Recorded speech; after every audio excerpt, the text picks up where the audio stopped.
बिस्मिल्लाहिर्रहमानिर्रहीम। अस्सलाम वालेकुम। गुज़िश्ता दो वीडियोज़ में हमने एनएसबी ग्रांट और अखराजात को एनएसबी कैश बुक रजिस्टर पर दर्ज करने का तरीका सीखा था। इन वीडियोज़ का लिंक डिस्क्रिप्शन में दे दिया जाएगा।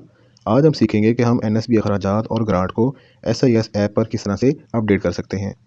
एसआईएस ऐप का अपडेटेड वर्जन ओपन करें, स्कूल के ऑप्शन पर क्लिक करें, अकाउंट्स के ऑप्शन पर क्लिक करें, सेलेक्ट एनएसबी अकाउंट ईयर के सामने मौजूद एरोस पर क्लिक करें और सामने आने वाले फर्दर ऑप्शंस में से करंट फाइनेंशियल ईयर इसे क्लिक करके इसे सेलेक्ट कर लें। तो इस माली साल का तमाम रिकॉर्ड हमारे सामने आ जाएगा। IBAN नंबर अगर अपडेटेड नहीं है तो बैंक स्टेटमेंट से देख के अपडेट कर लें।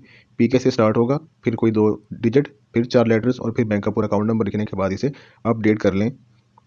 अगर ये इस तरीके से अपडेट ना हो तो फिर नीचे मौजूद क्लियर एनएसबी डाटा पर क्लिक करके इस पूरे साल के रिकॉर्ड को इरेज करना पड़ेगा और दोबारा से IBAN नंबर के बाद 1 जुलाई का बैलेंस एंटर करके फर्दर प्रोसीडिंग होगी।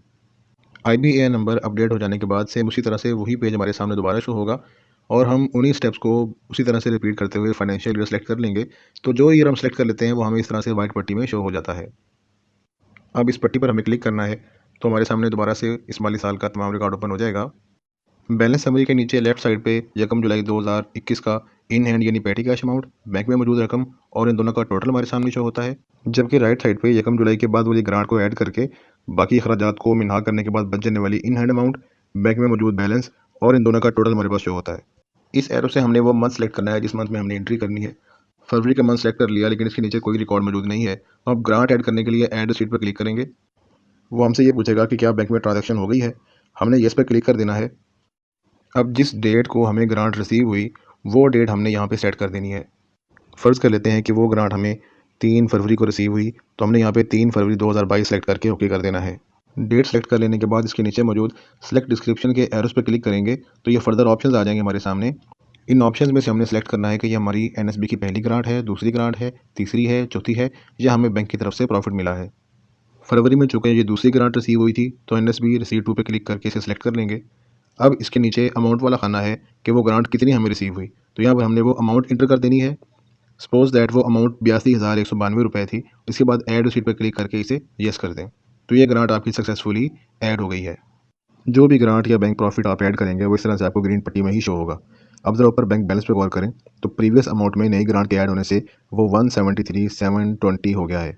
अब हमने कोई खर्च ऐड करना है तो हम ऐड एक्सपेंस पे क्लिक करेंगे तो वो पूछेगा इज़ ट्रांजैक्शन येस और नो।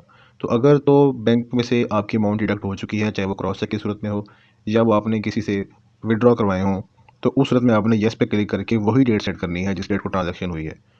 अब हमारे पास दूसरा ऑप्शन है एक्सपेंस फ्रॉम का। अगर तो हमने ये अमाउंट किसी को क्रॉस चेक दिया है या बैंक से हमने कोई अदायगी की है, उस सूरत में हम बैंक चेक पे क्लिक करेंगे और डेट सेट करने के बाद उस चेक का मुकम्मल नंबर दर्ज करेंगे जिस चेक की मदद से ट्रांजैक्शन हुई है या जिस चेक की मदद से अमाउंट डिडक्ट हुई है। इसके नीचे वाउचर है, ऑप्शनल है, लिखें या ना लिखें ये आपकी मर्ज़ी। इससे नीचे कैटेगरी है, सेलेक्ट कैटेगरी के एरोस पे क्लिक करेंगे। इन ऑप्शंस में से जिस कैटेगरी में हमारी अमाउंट डिडक्ट हुई उसे सेलेक्ट कर लेना है। Suppose that miscellaneous. अब इसके नीचे सब कैटेगरी का ऑप्शन है और सेम उन एरोस पे क्लिक करेंगे तो सब कैटेगरीज ओपन हो जाएंगी। मिसलेनियस में से सेकंड ऑप्शन है बैंक चार्जेस का। और ये सवाल बार बार पूछा भी जाता है कि चेकबुक की मद में डिडक्शन या बैंक कोई अपने अगर टैक्स काट लेता है तो उसको हमने किस तरह से ऐड करना है। तो ये ऑप्शन आपके सामने है। इस सूरत में कोई चेक नंबर नहीं होता तो वो चेक वाला खाना ऑटोमेटिकली यहाँ से माइनस हो जाएगा और दीगर ऑप्शंस रह जाएंगे। अब हमने जस्ट यहाँ पे डिस्क्रिप्शन में उसका हवाला देना है कि वो टैक्स है या वो हमारी चेक बुक थी और उसके बाद हमने नीचे अमाउंट लिख देनी है। फ़र्ज़ कर लेते हैं कि ये हमारा 520 रुपये टैक्स माइनस हुआ है। डन पे क्लिक कर दें, ऐड एक्सपेंस पे क्लिक करें और येस पे क्लिक कर देंगे तो ये हमारा पहला ख़र्चा ऐड हो गया है। अब अगर ये बैंक वाले खाने में गौर करें तो 173,720 हमारा बैलेंस था जिसमें से 520 माइनस होकर 173,200 बाकी रह गए हैं। और ये जो हमने एक्सपेंस ऐड किए थे ये नीचे हमारे पास ऑरेंज कलर की पट्टी में भी शो हो रहे हैं। तो तमाम किस्म के एक्सपेंसेस ऑरेंज कलर में शो होते हैं। अब ज़रा इस बैंक में मौजूद बैलेंस पर गौर करना है।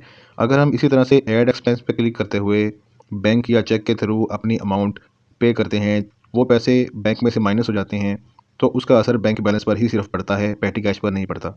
जैसे कि 173,200 में से अगर 5,000 की हमने एक और ट्रांजैक्शन कर दी, हमने कोई और ख़र्चा कर लिया तो वो माइनस हो जाने के बाद 173,200 की बजाय 168,200 रह जाएगा। जबकि अभी भी हमारे पास इन हैंड 39 रुपीज़ ही मौजूद हैं। अब हमने कुछ ऐसे अखराजात करने हैं जिनके लिए हमारे पास इन हैंड अमाउंट होना ज़रूरी है। और हम उसकी अदायगी क्रॉस चेक से नहीं कर सकते। तो उसके लिए हमें अपने बैंक से कुछ अमाउंट को अपने इन हैंड में ट्रांसफ़र करवाना होगा। उसके लिए नीचे ये ऑप्शन है बैंक टू पेटी कैश का, इस पर क्लिक करेंगे। सेम स्टेप्स को फॉलो करें। डेट वो सेट करें जिस डेट को आपने बैंक से अमाउंट निकलवाई है, किस चेक नंबर के थ्रू निकलवाई है और कितनी निकलवाई है। सपोज दैट हम यहाँ से 2000 रुपीज़ डन करते हैं कि हमने ट्रांसफ़र कर लिए हैं अपने बैंक अकाउंट से पेटी कैश में। अब हम देखते हैं कि ये कहाँ पे शो होगा और किस तरह शो होगा और इसका बैंक बैलेंस पर क्या असर पड़ेगा। ये हमारे पास पेटी कैश में 39 रुपये थे, जो अब बढ़ के 2039 रुपये हो गए। जबकि हमारे पास जो बैंक बैलेंस है वो 168,200 से 166,200 यानी 2000 यहाँ से भी कम हो गया है। लेकिन ये रकम चूँकि सिर्फ बैंक से आपके हाथों में मुंतकिल हुई है, इसलिए पेटी कैश और बैंक का बैलेंस मिलाकर जो टोटल अमाउंट है वो सेम रहेगी। अब हम डिटेल देखने के लिए यहाँ से ऊपर की तरफ पेज को ड्रैग करते हैं, तो हमें ये पता चल गया कि ग्रीन कलर किसी ग्रांट को ऐड करने से शो होता है, ऑरेंज कलर एक्सपेंसेस की सूरत में और पेटी कैश ऐड करने की सूरत में ये येलो कलर में हमें शो होता है। अब हमने वो अखराजात ऐड करने हैं जिनकी अदायगी हमने इन हैंड अमाउंट से करनी है। तो सेम प्रोसीजर रिपीट करेंगे, ऐड एक्सपेंस पे क्लिक करेंगे, ट्रांजैक्शन यस, लेकिन अब की बार हमने एक्सपेंस फ्रॉम पेटी कैश पे जाना है, ना कि बैंक या चेक पे। पेटी कैश पे क्लिक करेंगे, डेट वही जिस पे आपने अदायगी की है और फर्दर ऑप्शंस उसी तरह से रिपीट करते हुए सपोज दैट हमने यहाँ पे 2030 रुपये का खर्चा ऐड कर लिया। तो हम देखते हैं कि पेटी कैश पे क्या असर पड़ा। तो ये पेटी कैश 2039 में से 2030 माइनस होकर 9 रुपये रह जाएगा हमारे पास। ये अमाउंट पेटी कैश में से डिडक्ट हुई है, जबकि बैंक बैलेंस पर कोई फ़र्क नहीं पड़ेगा। अब ज़रा इसकी डिटेल देखते हैं। तो ये 2000 रुपीज़ हमें ये ऑरेंज कलर में ही शो हो रहा है। इट मीन्स पेटी कैश के थ्रू अखराजात करें या बैंक या चेक के थ्रू, दोनों सूरतों में ये ऑरेंज कलर की पट्टी में ही शो होता है।